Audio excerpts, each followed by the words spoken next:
Livro Na Próxima Dimensão, de Carlos Bacelli e Dr. Inácio Ferreira.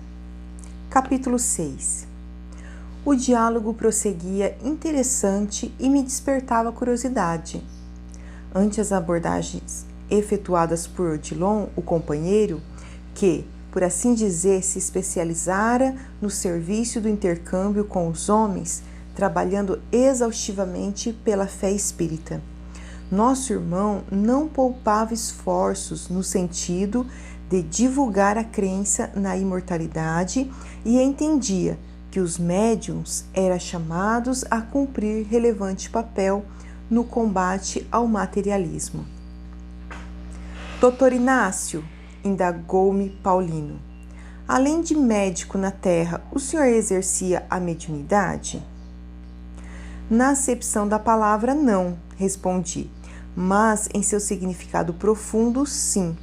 Hoje percebo que convivia com os espíritos frequentemente e de maneira inconsciente conversava com eles o tempo todo, além do contato que me era possível manter ostensivamente com o mundo espiritual através da faculdade mediúnica de Maria Modesta Cravo, a nossa Modesta.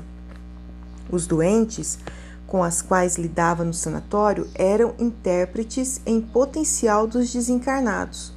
Para mim, às vezes, era difícil saber com quem estava verdadeiramente conversando, se com o obsidiado ou se com o obsessor.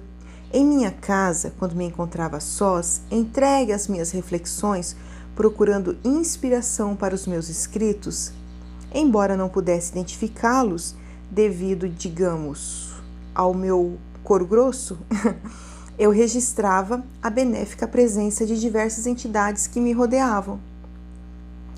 Os espíritos sempre andaram comigo e, se assim não tivesse sido, é possível que eu não tivesse levado até o fim a árdua tarefa que fui chamado a desempenhar. Os ataques, as perseguições e as tramas úrdidas contra as nossas atividades eram muito grandes. Por mais de uma vez, segundo pude constatar posteriormente, a minha morte chegou a ser cogitada pelos adversários da doutrina. De modo que médium, ao meu ver, não é só aquele que se encontra no exercício mais ou menos ostensivo de suas faculdades. Concorda, Odilon? Claro, Inácio, respondeu sem evasivas o orientador. Aliás, em matéria de mediunidade, a sintonia natural é aquela que se deseja sem que o médium tenha necessidade de perder a lucidez. O transe mediúnico pode ocorrer de maneira quase imperceptível, sem necessidade de que o médium sofra alterações físicas de vulto, evidenciando o fenômeno. Músicos, escritores, atores no ato de representar, pintores, enfim, todos aqueles que principalmente procuram o cultivo de sensibilidade são médiuns em potencial, portanto, esteja no corpo ou fora dele. Os que têm aspirações em comum se atraem. Em mediunidade também é válido o aforisma de que semelhante atrai semelhante. Apateando, Paulino questionou-me. Diante do exposto, o senhor não acha, Dr. Odilon, muito difícil que as inteligências que se opõem à emancipação espiritual encarnada colidem os seus objetivos no que tange ao bloqueio das comunicações? Sem dúvida, Paulino, esclareceu o interpelado. No entanto, há de se fazer uma ressalva.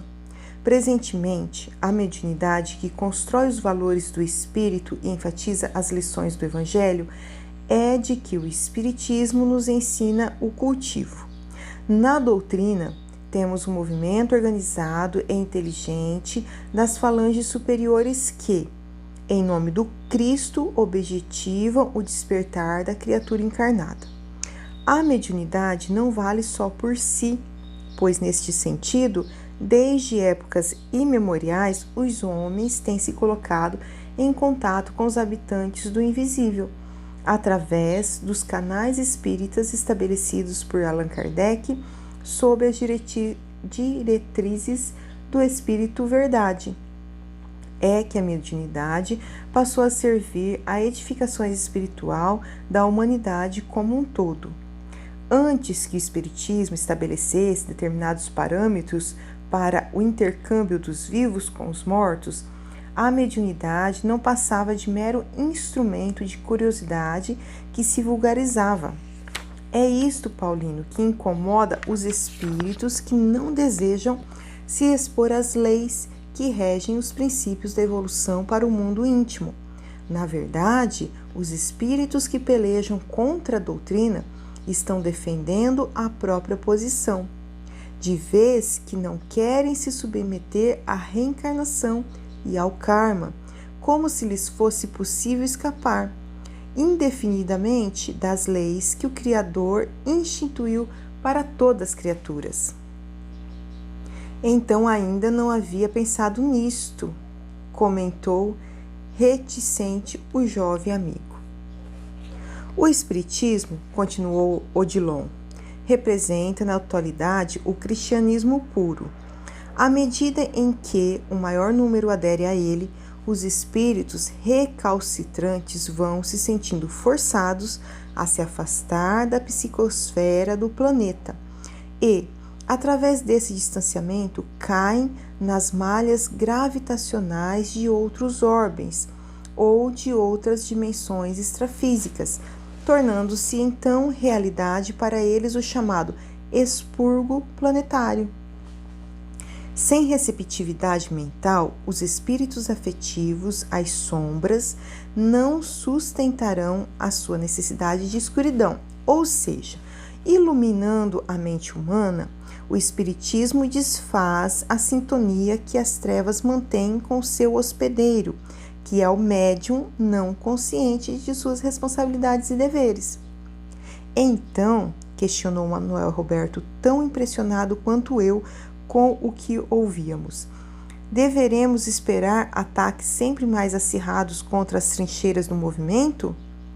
É evidente, Manuel, esclareceu o devotado amigo. Os espíritos indiferentes aos propósitos do Senhor farão de tudo para desestabilizar o movimento e comprometer a doutrina. E qual o seu alvo de eleição? Preferencialmente os médiuns, que são os espíritas de uma vida mais pública e estão sob a mira das lentes da opinião pública, além de tentar envolvê-los moralmente em delicadas situações, ocasionam escândalos para o enfraquecimento da fé. Haverão de tentar manipular-lhes a vaidade e o personalismo, sabedores de que os médiuns nada mais são do que seres humanos que, por vezes, parecem se esquecer dessa sua condição. E por que, Dr. Odilon, tornou Paulino a interrogar, o plano espiritual não desce à terra de vez? Compreendo, Paulino, o alcance de sua colocação, mas não podemos nos esquecer de que, pelo menos 2 vezes, no sentido coletivo, semelhante medida já foi tomada. A primeiro, quando da festa de Pentecostes, em que, de acordo com as narrativas, todos ficaram cheios do Espírito Santo e passaram a falar em certas línguas, segundo o Espírito lhes concedia que falassem. Há cerca de 3.000 pessoas se converteram de uma só vez. A segunda, quando do chamado fenômeno das mesas girantes, que antecedem a codificação. Se a Terra não está preparada, é inútil lançar-lhe a semente. Reparemos na cura efetuada por Jesus em 10 leprosos, de uma só vez. Apenas um deles, após ter se mostrado ao sacerdote, voltou para agradecer. Agradeceu, mas o Evangelho não diz que ele tenha se tornado adepto. O mesmo acontecia no sanatório, acrescentei com conhecimento de causa. Raríssimos daqueles que se tratavam conosco e alcançavam a graça da cura da sua obsessão admitiam depois o benefício que o Espiritismo lhes havia prestado. No caso dos 10 leprosos, o reconhecimento foi de 1/10, mas nos internos do sanatório a percentagem era quase inexpressiva. A maioria, inclusive, chegava a esconder que estivera sob tratamento no hospital espírita. As famílias mais abastadas e, consequentemente, mais preconceituosas, quando iam levar um doente para ser internado, chegavam a nos fornecer dele uma identidade falsa. A humanidade sempre foi hipócrita, sentenciei com um muxoxo. Sorrindo do jeito de ser, Odilon observou: Inácio, meu amigo, a humanidade somos nós. Infelizmente, concluí, convidando Odilon e Paulino para que nos acompanhasse, a mim e a Manuel Roberto, na visita inadiável que necessitávamos de fazer a um dos nossos pacientes que estava em crise.